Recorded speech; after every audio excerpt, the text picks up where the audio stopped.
Kesempatan kedua. Ini adalah suatu istilah yang kita mengerti bersama. Sungguh melegakan apabila seseorang diberikan kesempatan kedua dalam hidupnya. Banyak di antara kita pernah mengalami hal demikian. Misalnya bagi anak sekolah yang seharusnya tinggal kelas karena gagal ujian, diberikan kesempatan kedua untuk mengulang ujian sehingga dapat naik kelas. Atau mungkin bagi kita yang pernah menderita penyakit parah dan seharusnya tidak dapat sembuh lagi menurut ilmu kedokteran, diberikan kesempatan kedua oleh Tuhan untuk hidup karena mengalami mujizat kesembuhan. Atau dapat juga seorang pegawai yang melakukan kesalahan fatal dalam pekerjaannya, di mana seharusnya ia diberhentikan, namun diberikan kesempatan kedua sehingga dapat tetap bekerja di perusahaannya tersebut. Dan banyak lagi contoh lainnya. Biasanya setiap orang yang mendapat kesempatan kedua tersebut akan sangat menghargainya. Mereka tidak akan menganggap remeh, karena mereka menyadari bahwa seharusnya mereka tidak layak menerima kesempatan tersebut. Namun karena suatu hal, apakah itu kemurahan hati, atau mujizat, atau pengampunan, maka mereka mendapatkan kesempatan kedua. Orang yang mendapat kesempatan kedua seharusnya akan sungguh-sungguh menunjukkan suatu perubahan hidup yang nyata sebagai bukti dari rasa syukur dan terima kasih mereka. Misalnya orang yang mendapat kesempatan kedua setelah sembuh dari penyakit akan memiliki pola hidup yang sehat. Ia akan berhati-hati menjaga tubuhnya. Bahkan tidak jarang orang-orang seperti ini akan menyerahkan seluruh hidupnya untuk melayani Tuhan dan menyaksikan kesembuhan yang dialaminya untuk kemuliaan nama Tuhan. Sama halnya dengan orang yang mendapat kesempatan kedua untuk tetap bekerja dan tidak dipecat. Seharusnya ia akan bersungguh-sungguh mengabdi pada perusahaan tempat ia bekerja dan tidak mengulangi kesalahan yang sama. Seorang pelajar yang mendapat kesempatan kedua untuk ikut naik kelas akan benar-benar belajar dan bekerja keras untuk tidak pernah tinggal kelas lagi, bahkan mengejar untuk menjadi juara. Adalah sangat mengherankan bila ada orang yang tidak tahu berterima kasih setelah mendapat kesempatan kedua.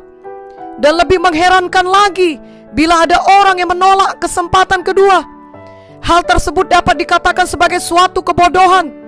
Seharusnya setiap orang bersyukur bila diberikan kesempatan kedua dan menunjukkan tindakan yang baik sebagai bukti ia berterima kasih dan menghargai kesempatan kedua yang diberikan kepadanya tersebut. Sebenarnya kita semua sebagai anak-anak Tuhan telah mendapat kesempatan kedua yang terpenting dalam hidup kita, yakni kita seharusnya mati dalam dosa kita dan menerima hukuman kekal. Roma 3:23 berkata, karena semua orang telah berbuat dosa dan telah kehilangan kemuliaan Allah.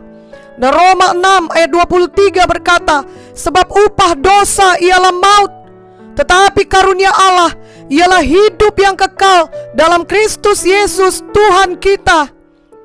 Jadi kepada kita anak-anak Tuhan yang percaya kepada Tuhan Yesus, kita semua telah diberikan kesempatan kedua untuk hidup menang selama di dunia ini dan memperoleh hidup yang kekal di sorga melalui karya penebusan Tuhan Yesus di kayu salib yang disediakannya bagi kita. Sejak sekarang ini, marilah kita sungguh-sungguh menunjukkan bahwa kita benar-benar menghargai apa yang telah diberikan Tuhan kepada kita. Bila kita renungkan baik-baik, Tuhan Yesus bukan hanya memberikan kesempatan kedua, tapi juga ketiga, keempat, kelima, dan banyak kesempatan-kesempatan lain bagi kita tiap-tiap hari dalam hidup kita selama ini. Berulang kali kita membuat kesalahan, melakukan kejahatan dengan sengaja, membuat keputusan yang bertolak belakang dengan kehendak Tuhan. Namun Tuhan Yesus selalu panjang sabar, tetap membuka tangannya untuk menerima kita. Tuhan Yesus selalu mau mengampuni kita. Tuhan Yesus memberikan kesempatan baru lagi kepada kita sepanjang kita datang padanya dan sungguh-sungguh bertobat. Bukankah hal ini luar biasa? Beberapa orang mengatakan bahwa situasi pandemi COVID-19 merupakan kesempatan kedua bagi mereka, yang mengingatkan mereka untuk memprioritaskan Tuhan. Sebab selama ini mereka hanya mengejar segala sesuatu yang dapat ditawarkan dunia ini. Waktu mereka habis hanya untuk itu. Pikiran mereka juga hanya untuk perkara duniawi saja. Lalu ketika datang pandemi COVID-19, di mana dengan tiba-tiba kita harus tinggal di rumah saja selama beberapa bulan, ada yang menjadi sadar dan mengatakan bahwa betapa banyak dan betapa bagusnya pun baju yang dimilikinya. Sesungguhnya ia tidak memerlukan itu semua. Ia hanya perlu satu buah daster ketika ia harus tinggal di rumah seharian. Demikian juga semua tas mahal dan bermerek yang dikoleksinya tidak dapat menolong hatinya yang gundah dalam situasi pandemi ini. Keadaan tersebut membuat ia mulai berpikir mengenai hal-hal kekekalan. Ia pun membuat keputusan untuk lebih mendekatkan diri kepada Tuhan Yesus. 2 Petrus 3:15a berkata, "Anggaplah kesabaran Tuhan kita sebagai kesempatan bagimu untuk beroleh selamat." Biarlah kita masing-masing menyadari bahwa setiap hari yang baru yang diberikan Tuhan kepada kita adalah kesempatan kedua bagi kita. Artinya kesempatan bagi kita untuk bertobat dari dosa-dosa kita, untuk mengubah prioritas hidup kita yang belum tepat, untuk membuat pilihan-pilihan yang benar. Setiap hari yang baru adalah kesempatan bagi kita untuk hidup bagi Tuhan Yesus. Janganlah kita tidak mengerti akan hal ini. Mazmur 103 ayat 8-13 berkata, "Tuhan adalah penyayang dan pengasih, panjang sabar dan berlimpah kasih setia. Tidak selalu ia menuntut, dan tidak untuk selama-lamanya ia mendendam. Tidak dilakukannya kepada kita setimpal dengan dosa kita, dan tidak dibalasnya kepada kita setimpal dengan kesalahan kita. Tetapi setinggi langit di atas bumi, demikian besarnya kasih setianya atas orang-orang yang takut akan Dia. Sejauh timur dari barat, demikian dijauhkannya daripada kita pelanggaran kita. Seperti Bapa sayang kepada anak-anaknya, demikian Tuhan sayang kepada orang-orang yang takut akan Dia." Kadangkala mudah sekali bagi seorang manusia untuk melupakan kebaikan orang lainnya, juga untuk melupakan kebaikan Tuhan dalam hidupnya. Mari jangan kita menjadi manusia yang demikian. Kasih karunia dan pengorbanan Tuhan Yesus yang besar bagi kita janganlah dianggap remeh dan tidak dihargai dengan tetap mengeraskan hati dan hidup di dalam dosa. Roma 6 ayat 1-2 berkata, "Jika demikian, apakah yang hendak kita katakan? Bolehkah kita bertekun dalam dosa supaya semakin bertambah kasih karunia itu? Sekali-kali tidak. Bukankah kita telah mati bagi dosa? Bagaimanakah kita masih dapat hidup di dalamnya?" Walau mungkin banyak orang berkata, "Tuhan tidak melihat dosaku ini. Buktinya sampai hari ini aku tetap hidup dalam dosa dan tidak ada apapun yang terjadi kepadaku. Tidak ada musibah yang menimpaku, jadi aku aman-aman saja."